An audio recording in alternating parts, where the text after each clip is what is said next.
Hello and welcome to another edition of Coast to Coast Collaboration, where we use the Story Deck by Stacy cards as inspiration to create a layout. This was kind of started with Kim Ferguson, Designs by Dana, Make It with Ashley, and myself, Crafting with Amanda, but it has grown beyond that. So I wanted to start with showing you what our Coast to Coast April 23 prompts were, and they were values, beliefs, bullet points, pocket cards, and super simple. I really went a long way over what I was going to do, and then I realized, I'm a Christian, and Christ and God are an important part of our life, and one of my favorite recent memories in the last year is when our youngest got confirmed into the church. So I went ahead and printed off those pictures, and there wasn't tons of pictures for the day. We were still coming out of COVID, and we just had our immediate family and our church family there that we had just grown into, I shall say, because we weren't out in California that long. So there weren't a lot of pictures, but I did edit it down to just these two, plus the picture of the bulletin that talks about this being confirmation day for Nate Ross.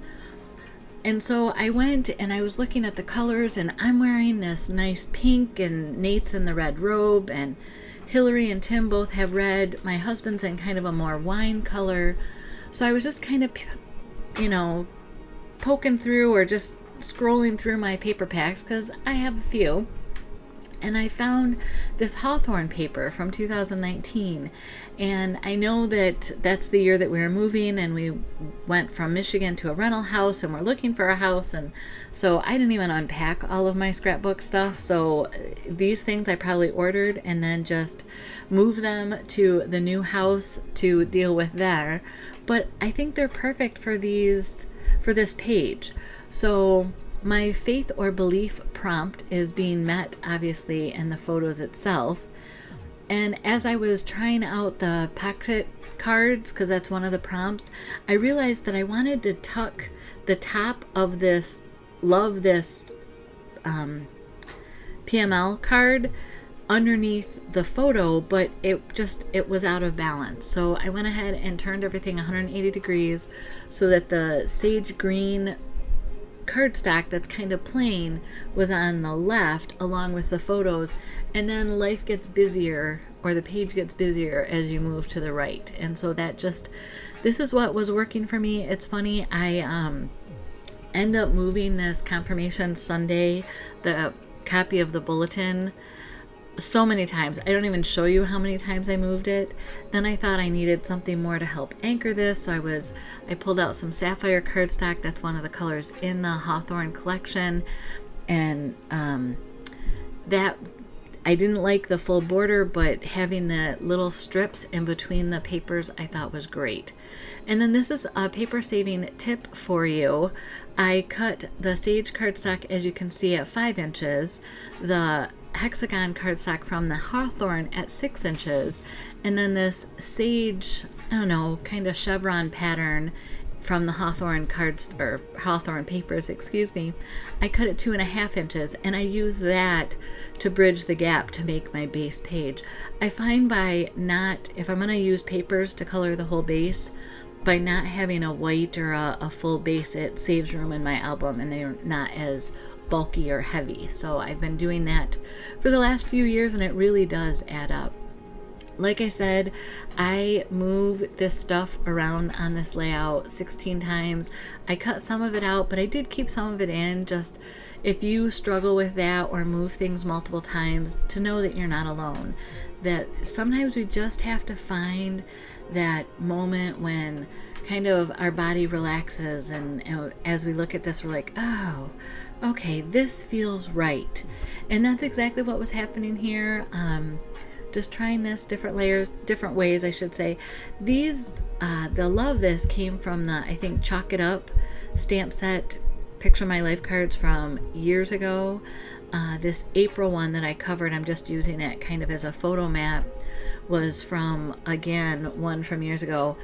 I am trying to use my stash, and then I did my bullet points as far as who the pastor was, the sponsor, what family was there. Thankfully, Nate had some great friends out there that their family went to a Lutheran church that was 3 miles the other way. And when we had first gone to that Lutheran church when we moved to California, just to try it out, it wasn't a fit for us. And so we came to Mount Olive, where we became good friends with Pastor Tim and Hillary. But the boys were more than comfortable coming to church, so they would have sleepovers on Saturday night and then come to church with us. And they knew how important confirmation was. They were looking forward to getting their confirmation classes, so they wanted to be there for Nate. And actually their family had to rearrange schedules to allow them to come and participate. And I just thought that was awesome. So lots of good memories on this layout and these photos. So the little flowers are from years ago. Excuse me, I ate a Slim Jim earlier, so I'm having some voice issues.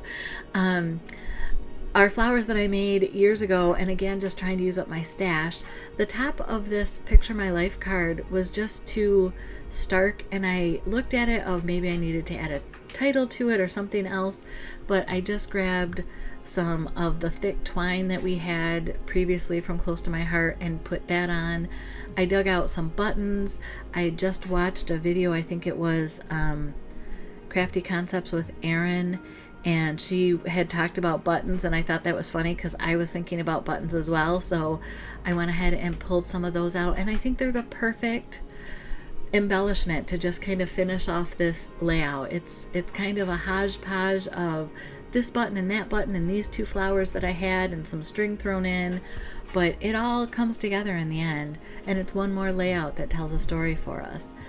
I don't like naked buttons, so you will see that I use thread and put it into the buttons. And I just want to show you that for me, I don't feel like I need to sew it right through the layout. I'll go ahead and just tie the string in the button, and then I use a glue dot after I've tied this knot and just attach it to the layout that way. And that's what's worked for me. They've not popped off layouts in all of my years of doing this.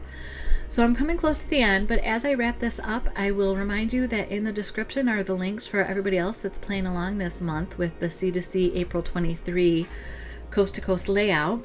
And if you want to join us, there'll be information also with our Facebook page if you're a Close to My Heart maker of how you can find out what the prompts are for all the months. I'm going to show you here, this is what was drawn for May, and it's our next prompt, and it gives you a jumping off point for a layout if you need it. So be sure to check out the video description for all the others playing along. Here's another video you may be interested in. Like this video, send some love. Blessings, everyone.